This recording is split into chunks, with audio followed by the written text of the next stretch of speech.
सो hey guys, welcome once again. आज मैं आप लोगों के लिए लेकर आया हूँ एक सच्ची घटना पर आधारित एक और दिल दहला देने वाली भूतिया कहानी को।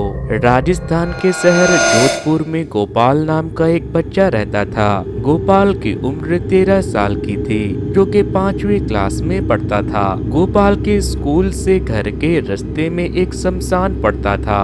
अप्रैल के महीने में दोपहर के ठीक 12 बजे गोपाल अपने स्कूल से घर जा रहा था। गर्म हवाएं चल रही थी और शमशान से उड़ते राख और धूल गोपाल के मुंह पर पड़ रहे थे। गोपाल अपने हाथों से चेहरे को बचाता हुआ वहां से आगे बढ़ता जा रहा था। तभी उसकी नजर एक 8 साल के बच्चे पर पड़ती है, जो अकेला शमशान के मैदान में बैठकर मट्टियों से खेल रहा था। गोपाल सोचता है कि ये किसका बच्चा है जो इतने दोपहर में इस वक्त शमशान में अकेला खेल रहा है। वो उसे देखकर घर चला जाता है और उससे कुछ नहीं कहता। घर जाकर गोपाल उस बच्चे के बारे में ही सोचता रहता है कि पता नहीं वो किसका बच्चा था जो वहाँ अकेला खेल रहा था।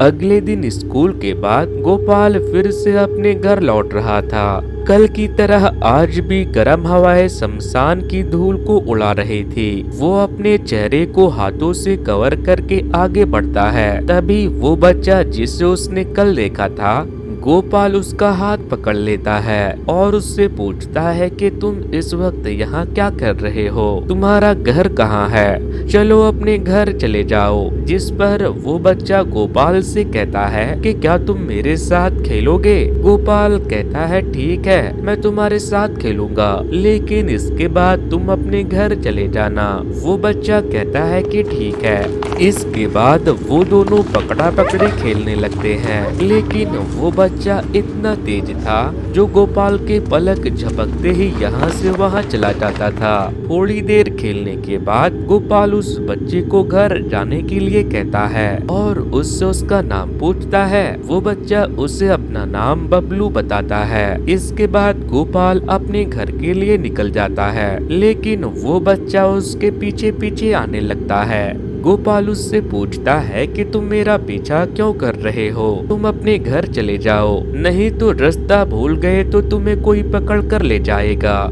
जिसके बाद वो बच्चा वहाँ से चला जाता है। घर जाकर गोपाल हाथ मुंह धोता है और फिर अपनी माँ को सारी बात बताता है कि शमशान में एक बच्चा रहता है जो अकेला ही खेलता रहता है। उसकी माँ कहती है कि अच्छा होगा किसी गरीब का बच्चा जिसके माँ बाप उस पर उतना ध्यान नहीं देते होंगे। फिर गोपाल की माँ उसे खाना देती है। आज उसकी माँ ने चिकन और चावल बनाया था। गोपाल खाना खा रहा था, तभी वो देखता है कि वो बच्चा उसके दरवाजे पर खड़ा होकर उसके खाने की तरफ देख रहा है। गोपाल उससे कहता है कि अरे बबलू, तुम मेरे घर तक आ गए और तुम ऐसे क्या देख रहे हो। वो बच्चा अपना सर हिलाता है। गोपाल कहता है कि ठीक है, आकर मेरे साथ बैठ जाओ और मेरे थाली से तुम भी खा लो। तभी गोपाल की माँ वहाँ आ जाती है और उससे पूछती है कि तुम किससे बात कर रहे हो। गोपाल कहता है माँ देखो ना, बबलू हमारे घर तक आ गया और अब इसे भूख भी लगी है, आप मुझे थोड़ा और चिकन और चावल ला कर दे दो। इसने पूरा खाना खा लिया है और अभी भी भूखा है। मगर उसकी माँ को बबलू दिखाई नहीं देता।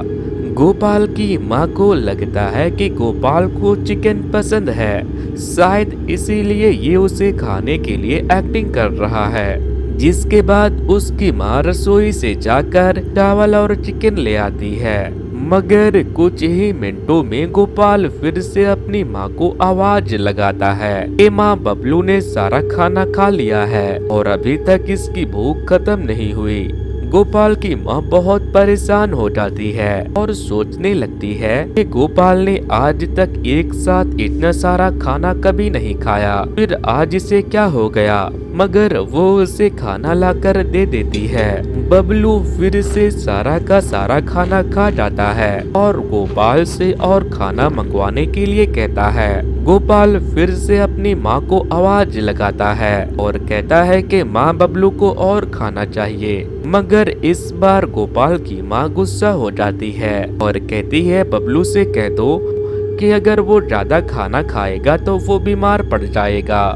गोपाल भी बबलू से यही बात कहता है और फिर उसे घर के बाहर निकालकर उसे अपने घर जाने के लिए कहता है। मगर थोड़ी देर के बाद गोपाल की माँ देखती है कि उनके परिवार का पूरा खाना खत्म हो चुका है। उन्हें लगता है कि जरूर सारा खाना गोपाल ने ही खाया होगा, इसीलिए वो उससे जाकर कहती है कि मैंने मना किया था ना, लेकिन फिर भी तुमने मेरी बात नहीं मानी और तुम 6 आदमियों का खाना अकेले खा गए। अब जब बीमार पड़ोगे तो मेरे पास रोते हुए मत आना। गोपाल सोच में पड़ जाता है कि खाना तो बबलू ने खाया था, तो उसकी माँ उसे क्यों डांट रही है, और उसने तो बस 2 बार ही खाया था। तभी गोपाल को अपने बेड के नीचे से खराटे की आवाज आने लगती है। गोपाल जब देखता है तो बबलू उसके बेड के नीचे सो रहा था। उसे वहां देखकर गोपाल अपनी माँ के पास लेकर चला जाता है और उसे बताता है कि सारा खाना मैंने नहीं बल्कि इसने खाया है। गोपाल की माँ को बबलू तो दिखाई नहीं दे रहा था, मगर उसे समझ आ गया था कि गोपाल शमशान से किसी भूत को अपने साथ लेकर आया है। जिसके बाद बबलू की माँ एक तांत्रिक को बुलाती है।